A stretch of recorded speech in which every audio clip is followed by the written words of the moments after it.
नमस्कार, मैं हूं आपका हेमंत कुमार। आज के इस वीडियो में हम बात करेंगे 11 मई का मीटिंग के बारे में। 11 मई का जो मीटिंग है, उसमें क्या-क्या होना है।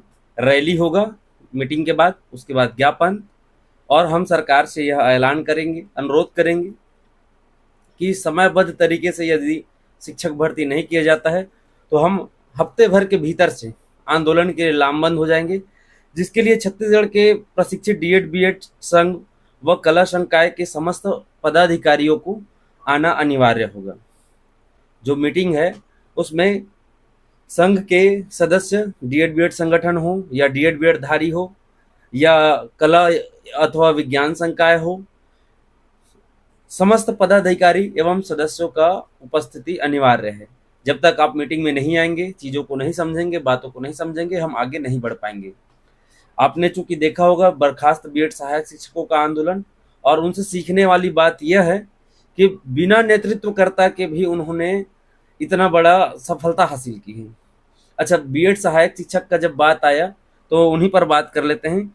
ये कुछ लोगों का कहना है कि उनके खिलाफ कोर्ट में केस लगाएंगे, ये करेंगे, वो करेंगे, तो उन पर भी हम चर्चा कर लेते हैं। पहले तो जितने भी बर्खास्त सहायक शिक्षक हैं जिनका अभी प्रयोगशाला विज्ञान में चयन हुआ, कहा जाए तो उनको नियुक्ति दिया जाएगा, उन सभी को बहुत बहुत शुभकामनाएं मेरे तरफ से।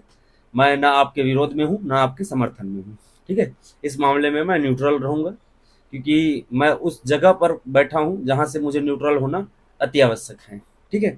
क्योंकि आप हम ही में से हो, कोई अलग नहीं है।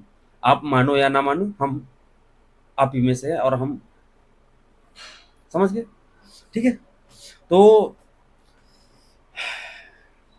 जो बीएड बर्खास्त सहायक शिक्षक है उनको समायोजित कर लिया गया। उनके अथक प्रयास, उनके तरह तरह के जो प्रयास किए वह सफल रहा, और कहीं ना कहीं सरकार को उनके सामने झुकना पड़ा और उनकी बातों को मानना पड़ा, है नहीं। अब बात आते हैं, अच्छा, एक बात है जो समझना होगा सबको कि हमें बीएड सहायक शिक्षकों का समायोजन का विरोध क्यों नहीं करना चाहिए, ठीक है। जो मेरा व्यक्तिगत राय है और जो मेरी समझ कहती है उसके अनुसार मैं बता रहा हूँ। क्योंकि आप सबको पता ही है कि हम सब कई भागों में बढ़ चुके हैं, हम सब कई भागों में पहले से ही बढ़ चुके हैं, और विचारधारा में भी बटे हुए हैं। कई भाग में बढ़ गए हैं, कई विचारधारा में बढ़ गए हैं, कई संगठन में बढ़ गए हैं, जिसका फायदा सरकार उठा रही है। और ये कब तक उठाएगी? जब तक हम बटे रहेंगे और बढ़ते जाएंगे। चूंकि अभी हम सब लोग एक हो चुके हैं, सभी संगठन एक हो चुके हैं, तो यह अवसर है सरकार को अपनी बात मनवाने का।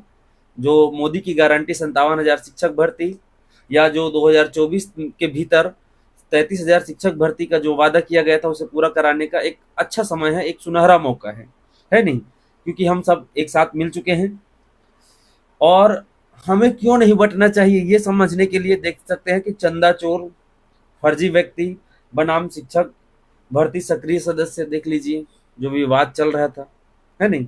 डीएड बीएड संघ बनाम कला एवं विज्ञान संकाय, सी टेट बनाम सीजी टेट का चल रहा था, आत्मानंद इंग्लिश मीडियम बनाम आपका हिंदी मीडियम चल रहा था, 5% छूट बनाम छत्तीसगढ़ सरकार चल रहा था। ये तमाम तरह की जो विवाद है वो चलते आ रही है, और इसका फायदा सरकार उठाते आ रही है। अभी नया नया जो जोर पकड़ रहा है वो ये है कि समायोजन बनाम विज्ञान प्रयोगशाला की तैयारी करने वाले साथी, है नहीं। बीएड बर्खास्त सहायक शिक्षकों का समायोजन बनाम विज्ञान प्रयोगशाला की तैयारी करने वाले साथी, है नहीं। तो अभी तक प्राप्त जानकारी तथा आंकड़े के हिसाब से मैं कुछ चीजें बता रहा हूँ। आपको समझना होगा कि हमको नई भर्ती के लिए ज्यादा मेहनत करना होगा, हमें एक राह पर चलना होगा। आखिरकार ऐसा क्यों कह रहा हूँ, इसको समझने के लिए कुछ पॉइंट नोट किया हूँ मैं। 3 पॉइंट में है। कई मामले में तो लाखों रुपए एकत्रित किए जाते हैं कि हम कोर्ट केस लगाएंगे, हम हाई कोर्ट लेके जाएंगे करके, लेकिन केस भी नहीं लगाते हैं और पैसा खा जाते हैं। केस भी नहीं लगता, लाखों रुपए डकार जाते हैं। आप किसके चक्कर में पड़ रहे हैं आप देख लेना संभल के, है नहीं। कई मामले में केस तो लगा रहता है, लेकिन 5 साल से भी अधिक का समय हो जाता है नहीं। आप देख लीजिए किसका मामला देख लीजिए आप, जो आत्मानंद इंग्लिश मीडियम बनाम हिंदी मीडियम का जो लगा है वो 5 साल से ऊपर होने को है, उसके ऊपर भी कोई कार्यवाही अभी तक नहीं हुई है। ठीक है, कई मामले में सरकार जानबूझ करके जब आप कोई केस दायर करते हैं या किसी के विपक्ष में जाकर के कोई बातें रखते हैं तो उसको सरकार जानबूझ करके प्रमोट करती है ताकि अन्य भर्ती, अन्य मुद्दे दब जाए और भर्ती डिले हो जाए। अभी यदि उदाहरण के तौर पर देखा जाए तो शिक्षक भर्ती को डिले करने के लिए समायोजन का जो प्रक्रिया चल रहा था उसको लेट किया जाना। एसआई वाले का देखे होंगे आप सबने, रिजल्ट में जो गड़बड़ी लेट किए, क्योंकि एसआई के रिजल्ट के खिलाफ कई लोगों ने मुकदमा दायर कराया था, उसके कारण लेट हुआ उनका रिजल्ट आना। ठीक, कांस्टेबल भर्ती का देख लीजिए आप, राजनांदगांव में जो फर्जीवाड़ा पता चला उसके बाद भी बहुत सारी बातें आई सामने खुल करके, और ऐसी बहुत सारी बातें हैं जो लोगों को समझना होगा। आपके विरोध करने से क्या हो सकता है, क्या परिणाम निकल करके आ सकता है। आप यदि केवल और केवल 33,000 शिक्षक भर्ती का रट लगा लीजिए, जैसे बीएड बर्खास्त सहायक शिक्षकों ने समायोजन के लिए रट लगाया, वैसे ही आप यदि रट लगा लेते हैं, है नहीं, हठ धर्मिता का पालन करते हैं, तो कहीं ना कहीं सरकार को झुकना पड़ेगा। 57,000 शिक्षक भर्ती हमें 5 साल के भीतर में और 33,000 शिक्षक भर्ती इसी 2025 में देखने को मिलेगा। लेकिन आपके अंदर वो जुनून, वो ताकत होना चाहिए। ये केवल घोषणा पत्र का घोषणा नहीं है, ये आपका अधिकार है और हमारा अधिकार है, जिसको हम सबको मिल करके हासिल करना चाहिए।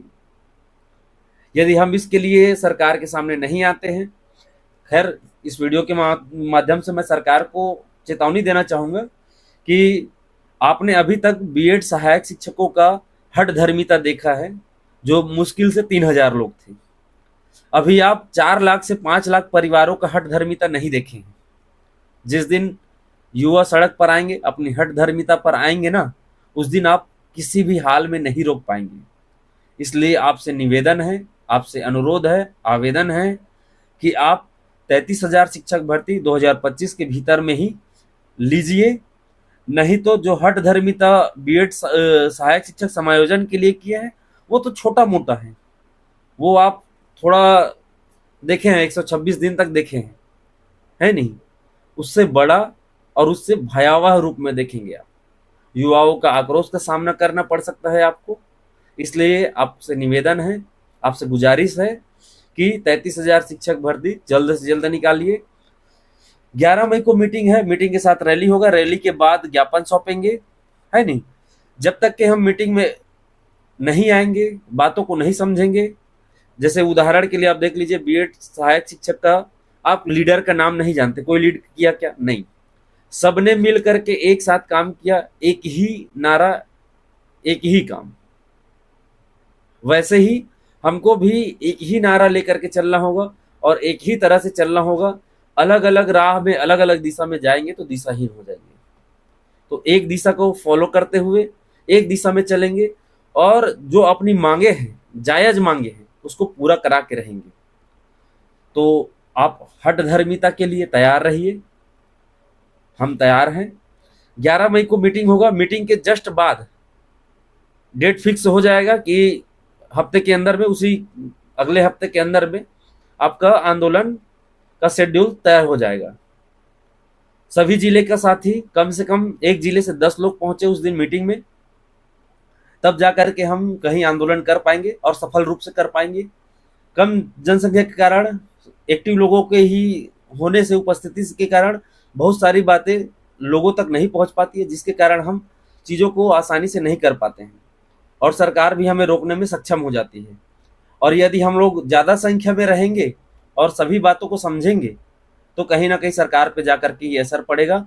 और जाहिर सी बात है, रैली है और प्रदर्शन है तो आपको आना बनता है, और नहीं आते हैं तो हमारी भी जिम्मेदारी नहीं है कि हम लगातार आपके पीछे पड़े रहें और लड़ते रहें। सरकार से तो लड़ ही रहे हैं, आपसे भी लड़े, इतना हमारा हिम्मत नहीं। तो आप सभी से निवेदन है कि उस दिन सभी जिला से 33 जिला से 10-10 लोग, 33 जिला से 10-10 लोग आएंगे।